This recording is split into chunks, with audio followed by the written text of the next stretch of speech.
UPI സേവനം എക്കാലവും സൗജന്യമല്ലെന്ന് പ്രഖ്യാപിച്ച് reserve bank governor Sanjay Malhotra. Digital payment സംവിധാനത്തിന്റെ നടത്തിപ്പ് ചെലവ് ആരെങ്കിലും വഹിച്ചേ മതിയാവൂ. ആര് കൊടുക്കും? ആരെങ്കിലും ഒന്നിച്ചോ ഓരോരുത്തരിൽ നിന്നോ? അക്കാര്യത്തിൽ തീരുമാനം വേണ്ടിവരുമെന്നും സൂചിപ്പിച്ച് ഗവർണർ.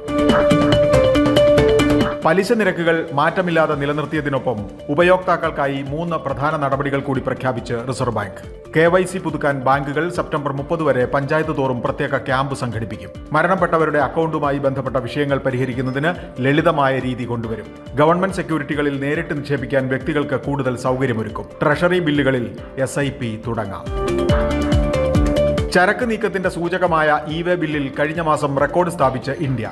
വളരുന്ന ഗ്രാമീണ ഉപഭോഗം, ആഘോഷകാല മുന്നൊരുക്കം, US താരിഫ് മറികടക്കാനുള്ള ഊർജിത കയറ്റുമതി എന്നിവയൊക്കെയാണ് കാരണം. ജൂലൈ മാസ E-Way ബില്ലുകൾ 13,19,00,000, ജൂണിനേക്കാൾ 10.4% കൂടുതൽ.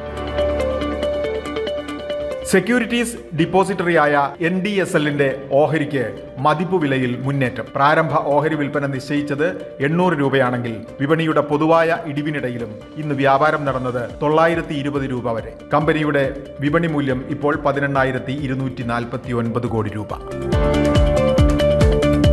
തൊഴിലാളികളെ ഓഹരി ഉടമകളാക്കുന്ന പദ്ധതിയുമായി വാഹന നിർമ്മാതാക്കളായ മഹീന്ദ്ര ആൻഡ് മഹീന്ദ്ര എല്ലാ തസ്തികകളിലുമുള്ള 23,000 ജീവനക്കാർക്കായി 500 കോടിയുടെ ഓഹരി പങ്കാളിത്ത പദ്ധതിയാണ് മുന്നോട്ട് വയ്ക്കുന്നത്. കമ്പനിയുടെ വളർച്ചയ്ക്ക് നൽകിയ സംഭാവനകൾക്കുള്ള പ്രതിഫലം. ബിസിനസ് വാർത്തകൾ വിശദമായി അറിയാൻ ധനം online.com.